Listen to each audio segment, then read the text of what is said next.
And welcome to the Eternal Badlands card review. We're doing the Mono Shadow card. It's yours truly, Pens fan, with, as always, Seragyn. Hello. Oh, wow, he's very nice that time. Oh, and by the way, shut the fuck up, Arrow. Ah, okay, there you go. Ha! All right, so... You made me do it. Yeah, it's gonna be nice. First up, we got Marcus Skullhaven. It's another mark. We've discussed them ad nauseum. We've come to the conclusion at first. I was like, but through using them and everything, they're pretty damn good. They're really good at fixing. Yeah, I feel like this, and I think that reason they put these in because since all like this, I guess this set focused on like 3 faction like groups or whatever they're calling them. Like this is amazing. I think a lot more people, even notwithstanding the theme of the set, I think going forward, it's gonna be easier to make a 3 faction deck, right, with these cards. Right. Especially with cards that have higher influence costs. Yeah, or hell, even I could see even like 5 color decks being more common. Just like I said, these marks are just so amazing. They basically pay for themselves. Like it's if you're playing, I think if you're playing anything over 2 faction, you're playing this. Like you're just playing it. And having the ability to play in your faction combination and then have a lot of different choices for what influence you need when, it really does let you get some of those. Like Ziet with the 1-3-1 and stuff like that. Yeah. Influences. Yeah. Like these are just great all around. So that's pretty much that's all we gotta say about that. All right, next card up. Final Push.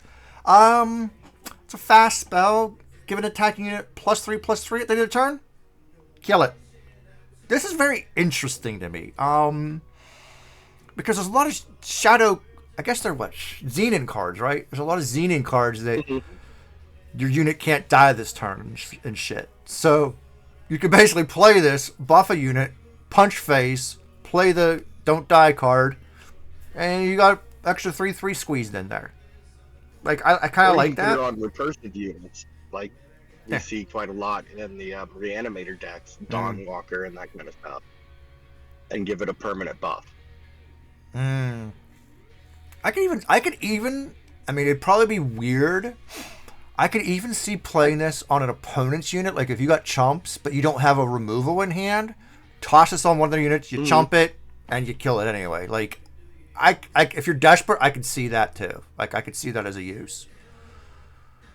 It's not a great use. Yeah, definitely. But it works. Yeah, I'm not saying it's the best use of it. You obviously want to use it on your units and punch them right in the old face-a-roo, but desperate times call for desperate measures. So yeah, in a pinch, fair. Thug it, throw it on a unit, chump it, and then you kill their unit. Yeah. So I mean I think this is kind of neat. I'm really curious to see what kind of stuff people pull out with it. Like I'm really curious. It's also nice that it's fast, so it can be used as a combat trick. And it's a 1 cost too, which is even like I said, I just all around I think this is really neat. I think it's a really neat concept, really interesting card. I'm really curious to see how people use it. Yeah. Next up, we got a 2-cost Curse Fang Trap. Cursed unit has -1/-1 when you bolster.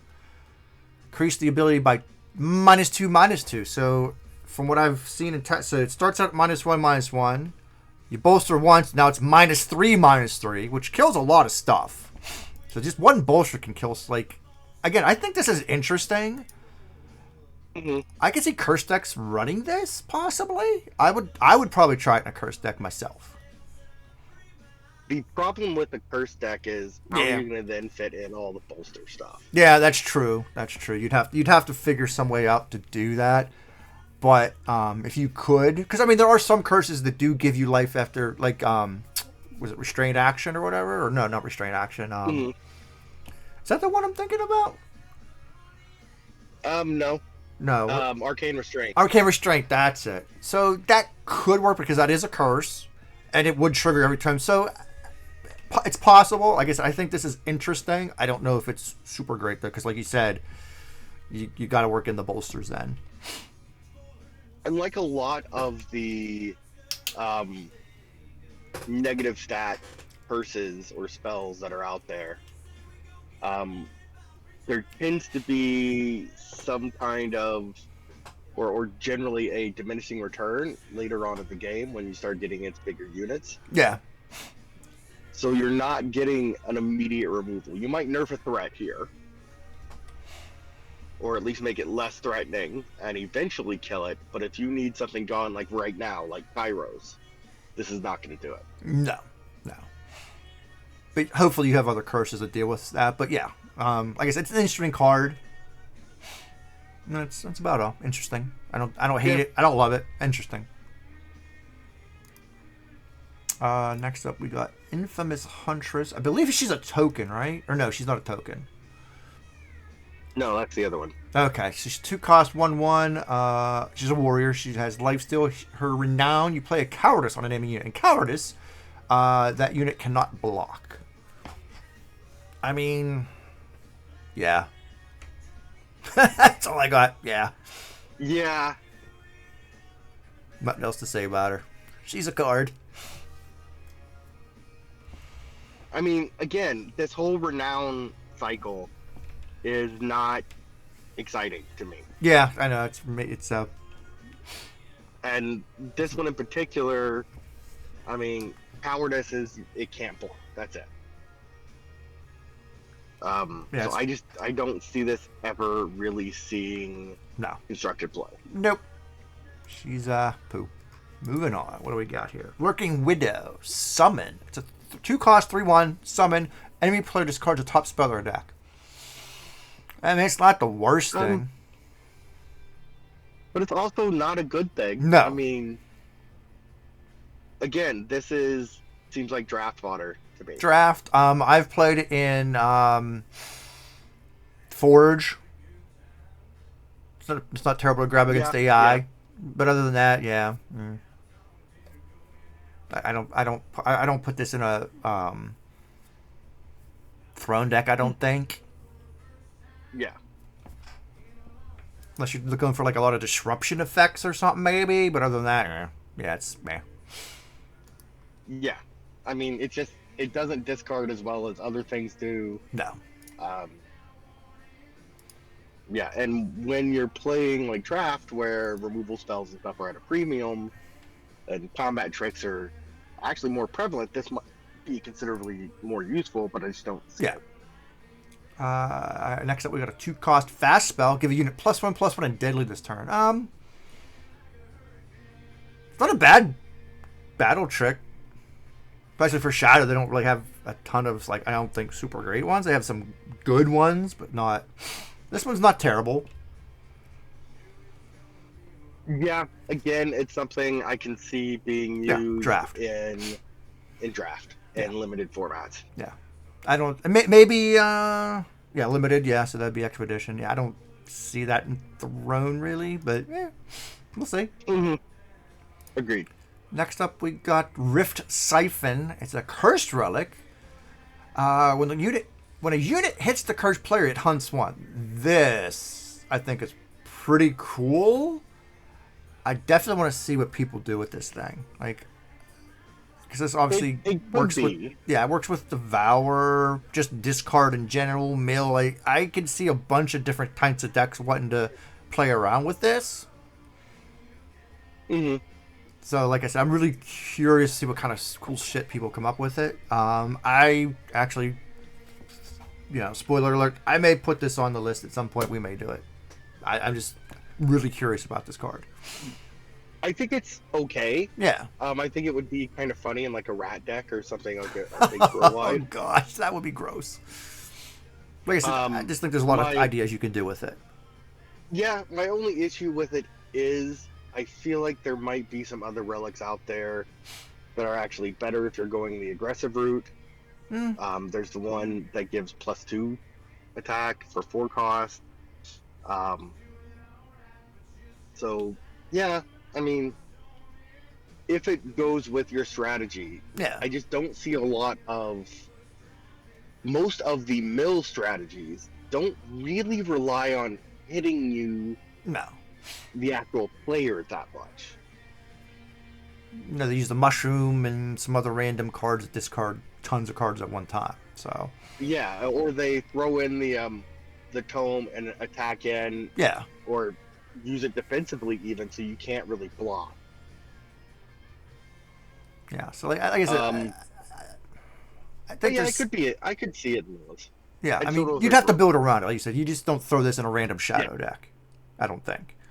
I mean, I guess you could, Yeah, but it's not in every deck. It is definitely if you're looking for discard or hunt yeah. synergies. So I guess I'm curious to see what people come up with. So what do we Yeah, got next? could be very interesting. Yeah, 2 cost 2/2 Ruthless Officer. Her spellcraft 2 is you play a threaten, which that gives a unit +2.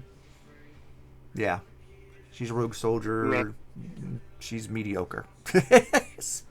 Again, draft pushing damage with flyers or something. I think it's actually good, but Yeah, I mean 2 for 2 is not the worst, but meh. yeah. Up next we got 2 cost 3/1 Tinker Rogue. He's a quick draw. His renown. You play a unit from your void with a cost equal to or less than that spell or weapon, and it gets void bound. Yeah, I know what you're saying about the renown, and yeah, I agree. This is again mediocre, I think, because the renowns aren't that great. But this one's actually, I feel like, one of the more useful ones if you're using it in like Stone Scar or something like that, where you have a lot of relatively cheap but powerful units. And giving something with quick draw, like investing in it, is not as bad as just some vanilla, like 2/2 or something. I guess, but I don't know. But it is investing a lot into It still only has one life, this so card to make something happen. yeah, Yeah. you sneeze on it, it's gonna die. Right. So, Let's see, what do we got next? Steel Warren Assassin, a 2 cost 2/1, another quick draw. It's a rogue soldier as well. His bolster, or her, I'm not sure, deal 3 damage to an enemy player. Well, to the enemy player, I should say. Interesting. I have seen this used to really good effect in like the Feln or Menace. What's the Frenzy decks? Oh yeah, I could see that. Like, and it does very well in those. You play your loot string bow, and then you automatically get a frenzy, at least one, possibly up to 3 frenzies off of one bow. Wow. And you get a bolster, and yeah, so you get those bolsters going. Yeah, I mean, this could do a lot of damage quick, and you don't even know what the hell hit you. You're like, what the hell just happened? So yeah, it has fucking wrecked me already. Yeah, so this one will definitely see some play. I think in all I think in all possibly modes, maybe. We might see this in Throne a little bit. I've already seen it in Throne, and again, it's been worked into the Menace Frenzy decks. Gotcha. All right, so next up we got Canny Hunter. 3/3 for 3. He has Ambush. His renown, units get +1 attack. I mean, it's an instant warrior. Straight trash. Yeah, it's mediocre. I mean, it is a 3/3 for 3, but other than that, and with Ambush, so but nothing's. I mean, I guess you can make something fun out of these renowns if you have to commit. Purposely build a deck around it. Yeah, you have to really commit to it, so it is very niche for all of these. Yeah. And I just don't think they're powerful enough to make that deck actually competitive. Nah. I mean, you could do some great meme work with it, but that's about it. Yeah. So he is what he is. Moving on from him. 3 cost 2/2 Frontier Scout. It has flying. It's renowned. Enemy player discards the top 5 cards of their deck, and he's an Elf Ranger. Again, the renown's not horrible, but it's a renown. Yeah. And if you're playing, I think all of these renowns, by the way, just to make it clear to everyone out there, when I'm saying they're terrible, it's generally for constructed play. Yeah. I think they're much more useful in draft, where those effects have more of an impact, and where combat tricks are going to be used even on frankly shitty units. Yeah, they're a premium there. We're here, like, you're not gonna Okay, so this obviously you'd want to have this in some kind of mill or something. Well, those decks generally don't play combat tricks on their units, right? So this doesn't seem great in that. But discarding 5 from your opponent in draft is a big deal because and it's the top 5. What 12% of their deck? Yeah. So that's a thing. So yeah. All right, who we got next? 3 costs, fast spell, Generosity. Give one of your units +3/+2 this turn. If it has a renown ability, play that ability an additional time. This is the draft chef's kiss, right? You get this, and you get some other units in a draft. Beautiful times are going to happen, but you don't. I don't see this in Throne. I really don't. No, I don't either. So, again, unless you're playing around with, let's try and make Renown do something. Yeah. Which, again, as I've been harping on every time we see a Renown card, I know. It does kind of piss me off that they change the Renown factions. Yes. I feel like it lessens the impact of a lot of the Justice, or Fire-based Renowns that we have. Yeah. Right. I mean, you can still use them in different combinations, so they're not terrible, but they're not great. There could be a lot more synergy with this to make it more. Yeah. All right. So here we got next. 3 costs, regular speed spell, Noxious Venom. It's a lifesteal. It deals 3 damage, and every player they discard the top 3 cards of the deck. I definitely see this in. I mean, like you said, like draft, just because, like you said, discarding cards is kind of painful to an opponent in draft, just because it's a set, like the deck sizes are so small, and the 3 damage does set off bolster, so there's that, so it's not the worst card. I just think it's a little bit expensive. Well, it's not fast, and it only targets players, so its usage is somewhat limited. It is, but I still feel like draft or if you need another bolster enabler. Yeah, not what's the other one I'm thinking of against the AI?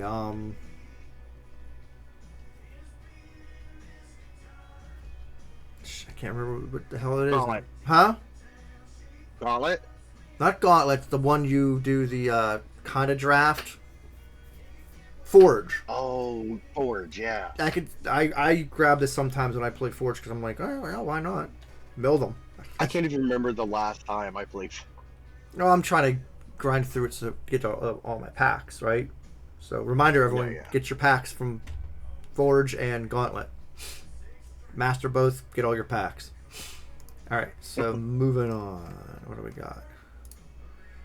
Reusable Femur. It's a 3 cost, 3/2 versatile weapon. It's Entomb. Create and draw a 3 cost, 2/1 versatile weapon. Okay, so it's like a weapon inside of a weapon. I've seen it used a couple times in constructive. Again, especially in those same decks, the Menace Frenzy with the 2/1 that deals 3 damage when you play the weapon on yourself. Yeah. That we talked about a few minutes ago. Yeah. I don't know. To me, if the weapon it created was a 2 cost 2/1, I feel this would be not horrible, right? But a 3 cost 2/1 feels kind of sad, right? Yeah, but it does, I feel like, give you a little bit more encouragement to invest this weapon on like a unit or something like that, because you get something back.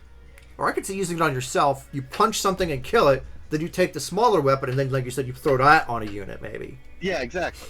So it's not terrible. It is expensive, but it's not the worst weapon in the world. No, there was that weapon that they printed. What was that, Justice? That shitty ass thing. Which one? The 7 cost? Yeah, that. Oh god. So this is. Yeah, that one.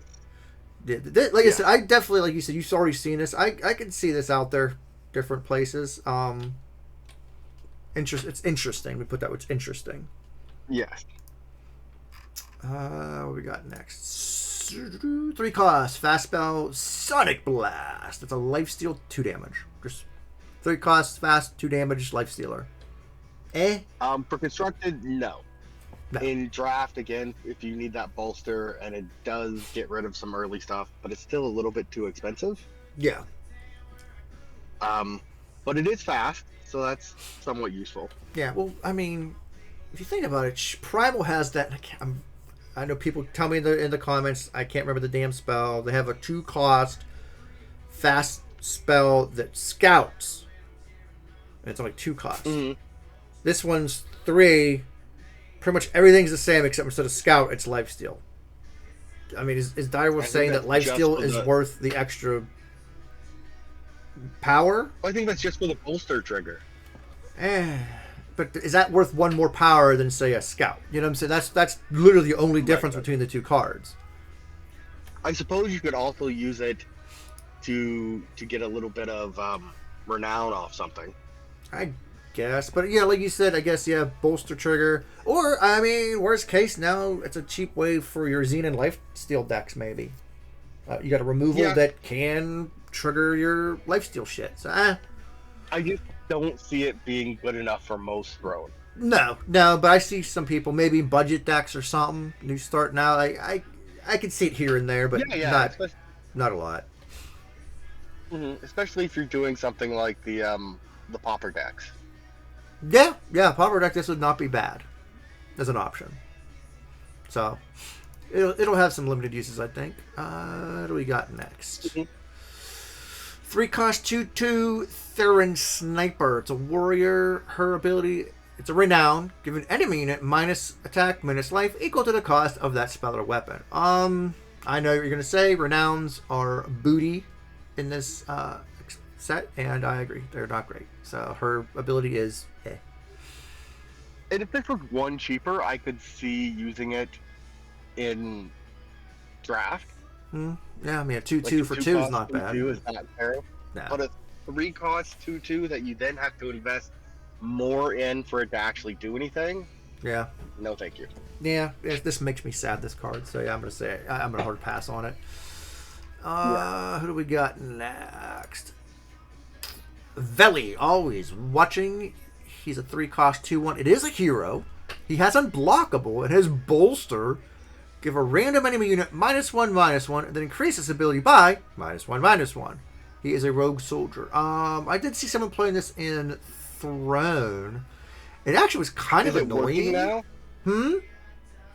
Is it actually working now? I guess, because he kept killing my shit with it. Now, granted, it was like little 1 cost stuff, so I didn't really care, but it was. And each time, does it target a different random enemy?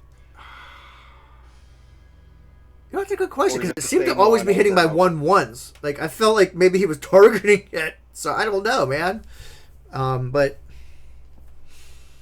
I really couldn't answer that, because I was playing what's in the Void, so I had the 1/1 Vine, the Darkwater Vine, and it kept fucking hitting it. And and each time I had another unit out. It always hit the Vine. Mm-hmm. And for some reason, I thought he was targeting it, and then I realized, wait, it's random. This guy's just super fucking lucky. So, whatever.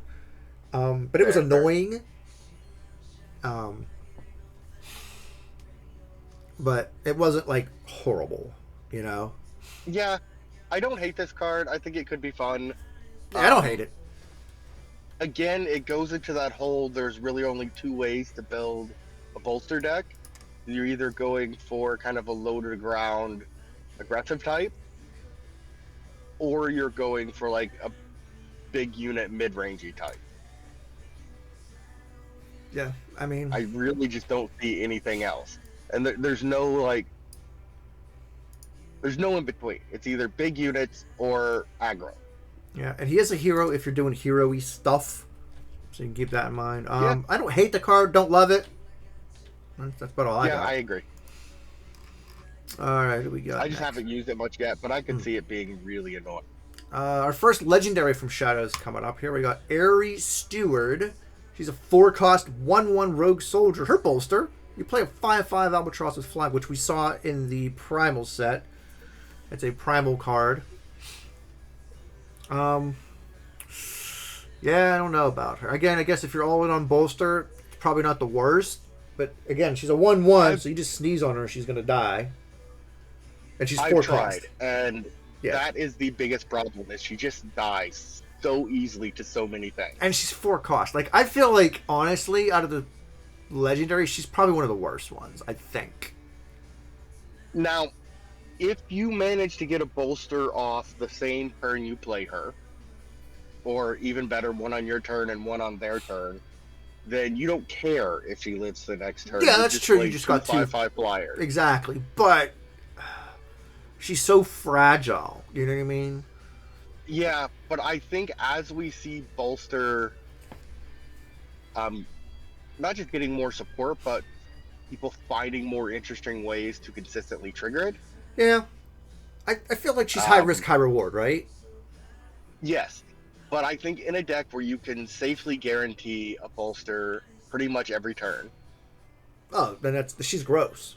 Like you said, even if you kill her, you get 2 off. You're okay. You killed her, but what are you going to do with my 2 5/5 flyers, right? Yeah. Even if you just get 1 off from this, I think it's worth it. But you have to be able to do it really consistently, and if you don't get it off immediately, it's a big tempo loss and not a lot of gain.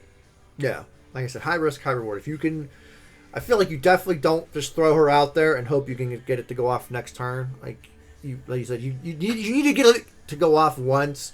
I feel for this to be for you to feel like, oh, okay, that was worthwhile. Even if she gets immediately killed, like, oh, okay, we got 1 off. We got a 5/5 now. Okay. Yeah.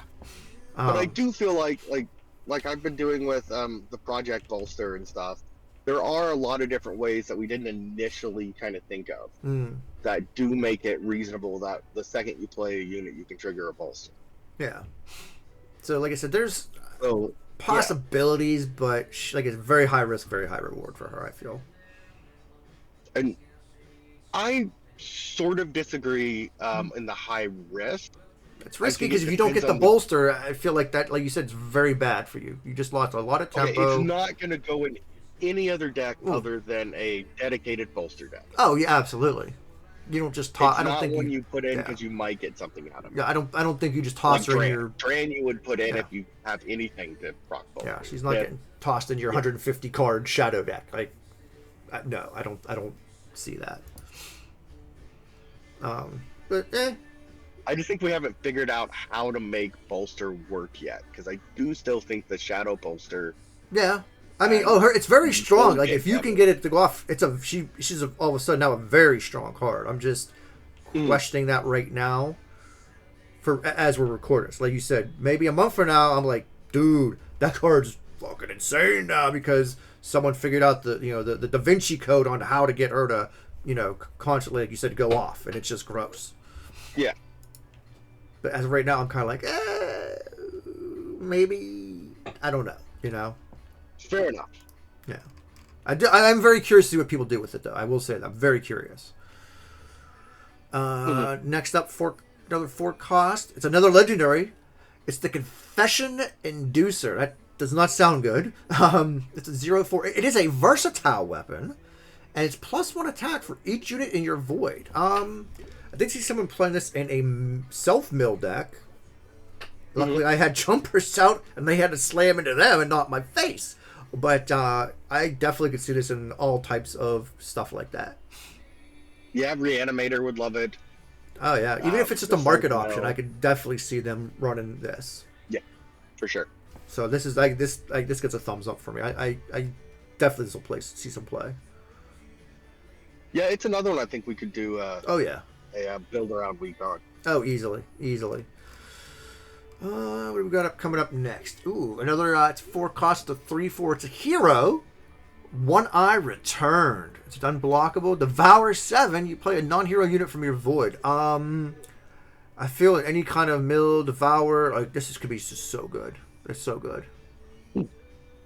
I mean, the Devour 7's high, but man, if you can get it to go off, it's just good. Yeah, and it is unblockable, so it's not just a vanilla 3/4. Yeah, and like it's a hero, so you can do hero stuff with it, and like I said, it's basically a one cost cheaper grasping shadows, more or less, with a body, right? Yes, although it can't, like, you're not going to be able to really play it on T4. Not really, unless you're doing heavy Existing mill to your item. opponent, like you're doing some crazy milling to them, and Well, I self mean, milling. maybe if you get some good vines procs, like double vines or something. Yeah, vine, like you'd have to have the nut draw, but you, in theory, could. But even if you could do it on 5, right? It's still, like I said, it's still a grasping shadows with a body, right? So you're gonna have 2 bodies. So Yeah, I do like this. yeah, I could see some uses for that. Oh yeah, I definitely see this getting play, for sure. Again, it could be another candidate for something to do because, like I said, I feel this is a very interesting card. I'm curious to see what kind of stuff people pull off with it. Let's see, what do we got? Another 4 costs. It's a 2/2 weapon. It's a versatile weapon. It has a Devour 4. It makes it a +2/+2, so it becomes a 4 cost 4/4 with Devour. I mean, there's worse cards. Yeah, agreed. There's worse, but there's also considerably better. Yeah. Because you're sad. Like, I feel like if you don't get the Devour off, you're kind of sad playing a 4 cost 2/2. Yeah. So yeah, if you don't get the Devour, then yeah, you're very sad with this. But otherwise, like I said, if you can get the Devour, I don't think it's an awful thing for a versatile 4 cost 4/4. And again, pretty good for draft. For limited. Yeah, true. Or like I said, against the AI or something with some of the those So what do we got next? The Warrant.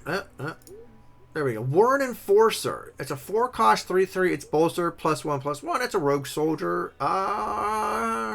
Mediocre or less. Yeah. That's all I gotta say. All right, that was a quick review on that one. All right, who's up next? 5 cost 4/4. It's a Ravenous Tusker. It's a pig. Devour 3 lifesteal.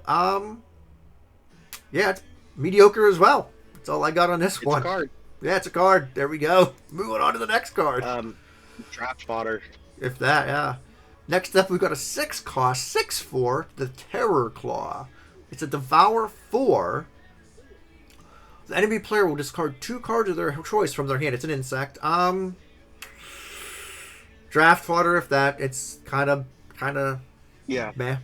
Okay, so you might, if you were doing a dedicated like hand disruption deck, maybe, and you needed to have units because that kind of deck tends to have less units, right? That's true. It's just got like the shit. Yeah. This could be fun to play around with, but it would just be kind of a meme deck, I feel like. Oh yeah, for sure. But we've seen some worse cards already in all these reviews. So I mean, yeah. What do we got coming up here? Oh, we're down to our last 2 shadow cards. Cunning Plan, a 7 cost fast spell. Kill an enemy unit. You may sacrifice a unit to draw 2 cards. Meh? This is really, really bad. Yeah, this makes me very sad. It's 7 cost spot removal. That if you want to get the extra benefit from it, you have to also sacrifice a unit. I mean, it's fast, but it's just, like you said, it's just so bad. It's just so bad. Yeah. I guess maybe in draft if you needed removal, but you feel sad playing it, right? Well, I mean, what is the 6 cost one? So there's Obedience. Yeah. And there's the one you play off of the site. Cut Ties. Yeah, Cut Ties. None of those see play outside of like draft. Or Cut Ties, really, you only see that when you play the site, right? When you play Dizos. That's the only time I ever see it. Never play Cut Ties on its own. No, gosh, no. Right? Gosh, no. No. Shit, no, you don't do that. So no one's going to play this. No. This is, like I said, this is a very sad card. Although I got to say the artwork's kind of neat looking on it, but other than that, yeah, it's... I would even play it for draft because it's so expensive. Yeah. Yeah. This is a hard pass for me on pretty much all formats and occasions and just everything. All right, what do we got next? The last shadow card. So here we go. It's a legendary, by the way. It's 8 cost, a 10/10 hero, Hecaton Omnidevourer. His Devour 10. Kill all other units, and each player discards their hand. He is an insect, of course.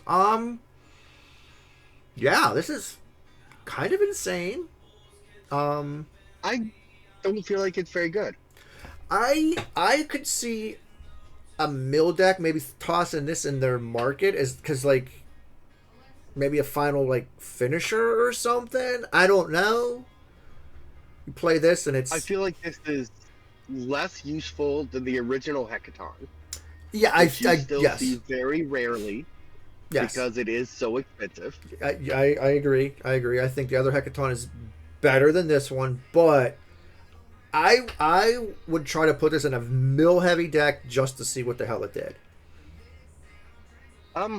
Just to try it, like, you know what I mean. I'm not gonna go craft them all right now, but I'm curious. You know what I mean. I'm curious if I would maybe put it in the market as a oh shit, I am in top deck mode and losing terribly. Let's just fucking kill everything. And especially if your opponent, like if you're playing a heavy control deck and they got a handful of cards. Right. Now they don't. But like most of those decks are going to be what? Combre? And they're all going to have what? They're all going to have tight left. Most, so but not all. The only thing you're discarding is your goddamn hand. Yeah, but like I said, if you're playing one of those guys and they don't run tight-lipped, in theory, now you put them on top deck mode and you have a 10/10 on board, they don't got shit. So yes. I could, like, it's very situational, but I do want to see what some people come up with this card. I'm very curious about the card. Just pure meme. Oh, absolutely. That's what I said. It's pure meme, and you know what that means, Seragyn. You might see it on the channel. Yeah, I'm sure we will, but it'll be very terrible decks that don't. I don't feel like it's actually going to win a game. Well, probably not, but hey, maybe it hasn't stopped us before, has it? Yeah, we don't care about winning that much. No, we just like having fun. And so so like I said, interesting. I'm not sure about it. You hate it. We'll see. So that's all the shadow. So tell us what you think down in the comments below. If you agree, disagree with us. And as always, we know we're probably wrong. Yeah. About pretty much everything, and we don't really care. So we're having fun. Just saying. Yeah, we're just having fun. Hopefully, you're having fun watching and thinking those guys don't know what the hell they're talking about. You're right. Yeah.